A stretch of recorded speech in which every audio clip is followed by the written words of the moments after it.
Leo tunamgusia mwamba Ibrahim Traore, mmoja viongozi vijana ndani ya bara la Afrika ambao wanaendelea kutikisa zaidi kwa utendaji wake maridhawa na kufanya viongozi na wananchi mbalimbali kutamani mitindo hiyo ya uongozi pia iwepo ndani ya mataifa yao. Mwamba Ibrahim Traore, mbabe wa mabeberu Afrika, mmoja viongozi ambao ni viongozi wa kijeshi ambao walipindua viongozi waliokuwa madarakani wa kijeshi na kuingia yeye, na ameepuka majaribio mengi kweli ya kuuawa. Moja jaribio la mwisho kubwa la kuuawa lililothibitishwa ni mwaka 2026 Januari.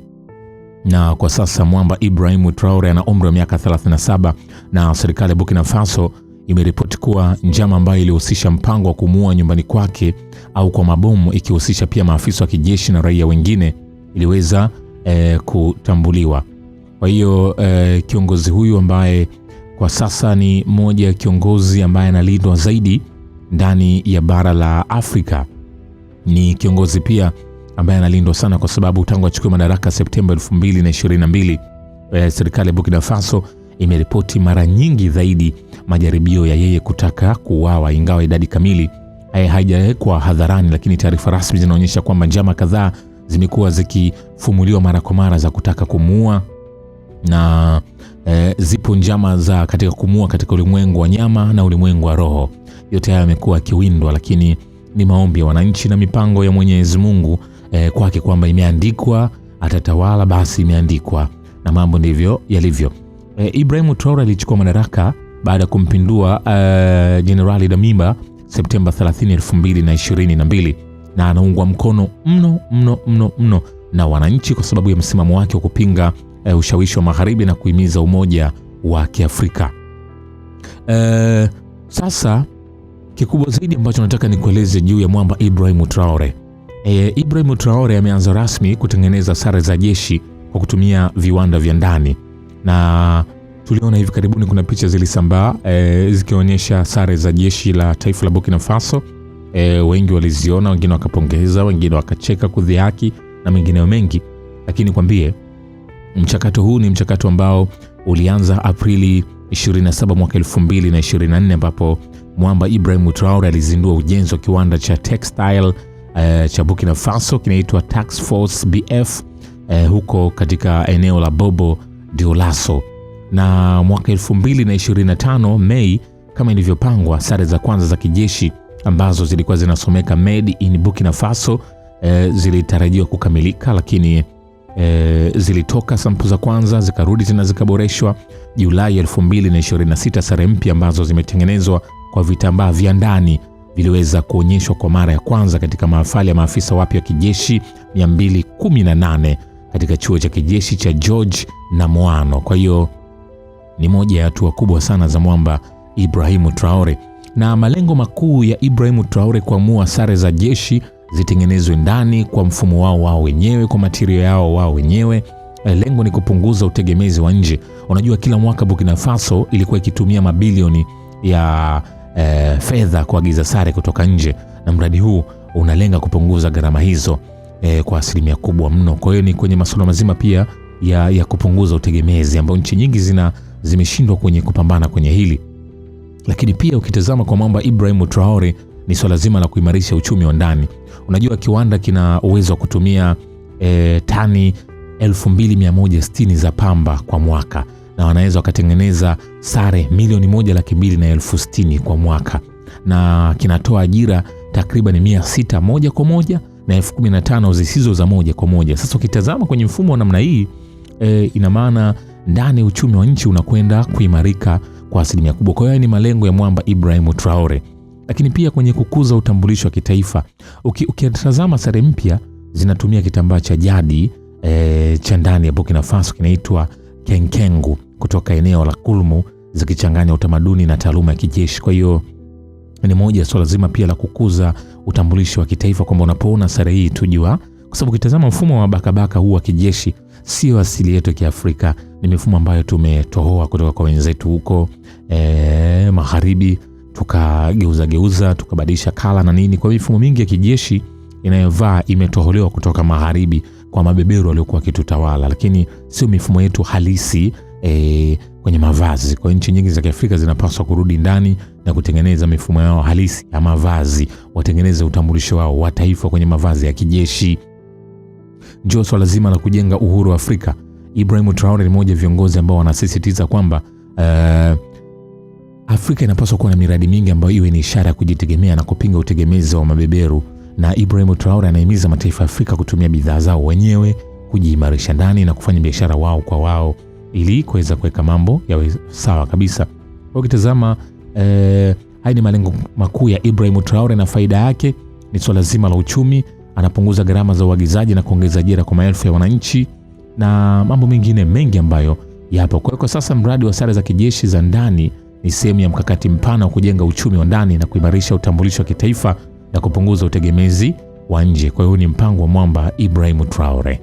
Sasa unaweza ukawa unajiuliza, tangu aingia madarakani mpaka huu mwaka 2026 Ibrahim Traore amefanikiwa kuimarisha nini hasa ndani ya taifa lake la Burkina Faso? Tangu aingia madarakani Septemba 2022 hadi mwaka 2026 tu, hapo atuelewe mipango ya Mwenyezi Mungu hataendelea mpaka mwaka gani, lakini Ibrahim Traore ameimarisha kwa kiasi kikubwa sana sekta ya usalama wa taifa na uchumi wa ndani, hasa kwenye upande wa madini na kilimo, ambayo ni moja ya maeneo nyeti sana kwa upande wa Burkina Faso. Na masuala mazima pia ambayo anaendelea kuimarisha ni swala zima la kujitegemea kiuchumi kupitia viwanda vya ndani. Kwanza ukitazama kwenye usalama wa jeshi, ni moja eneo ambalo amepambana sana kuweza kuliimarisha.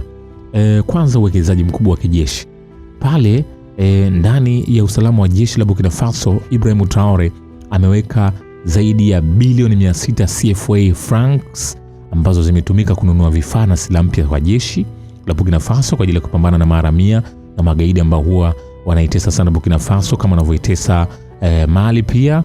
Lakini pia kwenye kuimarisha vikosi ndani ya jeshi lake ameongeza idadi ya askari na akaanzisha Rapid Intervention Battalions wanaitwa BIR, pamoja na kujumuisha pia Volunteer for the Defense of the Homeland VDP.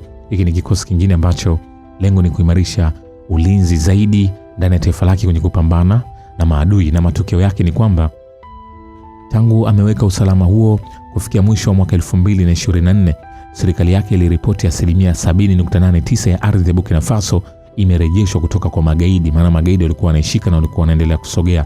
Kwa ingefika wakati magaidi ungesikia wameweza kutoa nchi ya Burkina Faso kwa sababu walikuwa wanasogea. Lakini kuimarishwa au kuwepo au kuanzishwa kwa vikosi vya Rapid Intervention Battalions pamoja na Volunteers for the Defense of the Homeland vimesaidia kurejesha eneo la wananchi, ardhi ya Burkina Faso kwa wananchi na serikali. Twende tutazame kwenye upande wa uchumi na rasilimali. Ukitazama ndani ya Burkina Faso, kiwanda cha dhahabu cha kwanza cha kitaifa mwaka 2024 kilianzishwa, ambacho kinachakata tani za dhahabu ghafi 142 na kinazalisha kilo 93 za dhahabu safi.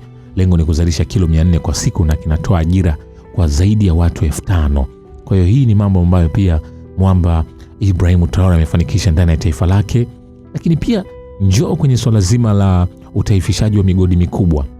Kuna migodi ya Boungou, Wagnoun. Hii ni moja migodi ambayo ilitaifishwa kwa gharama ya dola milioni 80 pekee ikilinganishwa na bei ya awali ya dola milioni 300 ili faida ibaki ndani ya taifa. Ni moja kitu ambacho Ibrahim Traore alikifanya. Njoo kwenye upande wa benki ya Posta Burkina Faso 2024 iliundwa kwa mtaji wa shilingi bilioni 15 CFA francs. Hizi ni fedha za Burkina Faso ikilenga kupunguza utegemezi wa fedha hiyo ya Burkina Faso na kuongeza uhuru wa kifedha. Kwa hiyo hii ni moja pia mchakato ambao waliweka na wanajitahidi pia sasa hivi kuchapisha fedha zao ndani. Njoo kwenye kiwanda cha nyanya cha kwanza 2024 Ibrahim Traore aliweza kuzindua kiwanda ambacho kinachakata tani 100 kwa siku za nyanya na kinatoa ajira za moja kwa moja 187, alafu zaidi ajira 10,000 zisizo za moja kwa moja. Na Burkina Faso ikiwa taifa la kwanza ambalo limewahi kutawaliwa na Ufaransa kusini mwa Sahara, wanazalisha tomato. Wanazalisha tomato. Kwa hiyo hii ni moja eneo ambalo pia mwamba Ibrahim Traore amefanikiwa kwenye upande mzima wa uchumi na rasilimali. Njoo tazama kwenye upande wa kilimo na chakula. Kwenye kilimo na chakula ndani sasa hivi ya Burkina Faso wanafanya kilimo cha kisasa.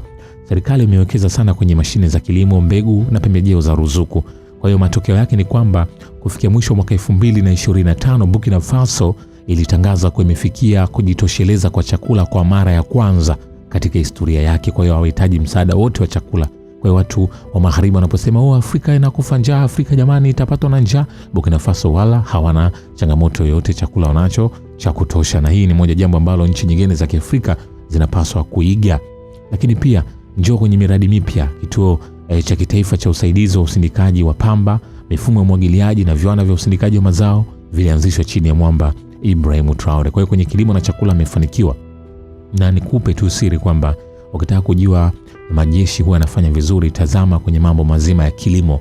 Pitia hata kama kuna maeneo ya maonyesho ya kilimo au matamasha yote, nenda eneo ambalo jeshi wanafanya kazi, nenda kaone mwenyewe, utajionea namna ambavyo jeshi lilivyo imara kwenye masuala ya kilimo na mambo ya uzalishaji wa chakula. Kwa asilimia kubwa jeshi kwenye mambo ya chakula huwa wanajilisha vyakula vyao wenyewe, walichozalisha wao wenyewe. Kwa hiyo kwa Burkina Faso jeshi kushika nchi kwa Ibrahim Traore haikuwa jambo la kusuasua.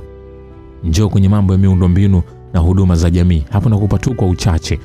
Ukitazama kwenye mambo ya afya na elimu, kumejengwa vituo vipya vya afya na vyuo vya mafunzo ya ufundi vingi ndani ya Burkina Faso. Tazama mabarabara, kuna picha ambazo umeshuhudia za mabarabara. Mambo ya usafiri, ujenzi wa viwanja vya ndege vipya, miradi ya barabara. Njoo kwenye mambo ya ajira, miradi ya viwanda na kilimo imeongeza nafasi na kazi kwa maelfu ya wananchi. Njoo kwenye upande wa michezo, wameboresha viwanja na mengine mengi. Kwa hiyo haya ni kwa uchache tu. Kama ulikuwa unajiuliza mwamba Ibrahim Traore amekuwa kisifiwa, sasa hivi mbona imekuwa kimya, amefeli au nini? Nikwambie mwamba anaendelea kujenga taifa lake kimya na mambo yanaendelea kuwa imara, na anajitahidi sana kuimarisha umoja na mshikamano wa kitaifa. Yes, kwa hiyo huyu ni mwamba Ibrahim Traore. Kwa hiyo kifupi tu ni kwamba Ibrahim Traore ameimarisha usalama wa taifa na kufanya taifa lake lijitegemea kiuchumi kupitia madini na kilimo, na akaanzisha viwanda vya ndani ambavyo vinapunguza utegemezi wa nje, ambayo hii imesaidia kuongeza ajira, kupunguza uagizaji na kuimarisha utambulisho wa taifa lake. Huyo ni mwamba Ibrahim Traore. Kama una jambo natamani kulifahamu zaidi juu ya mwamba Ibrahim Traore, utanijuza kwenye maoni hapa, nitakuja kuyapitia moja kwa moja.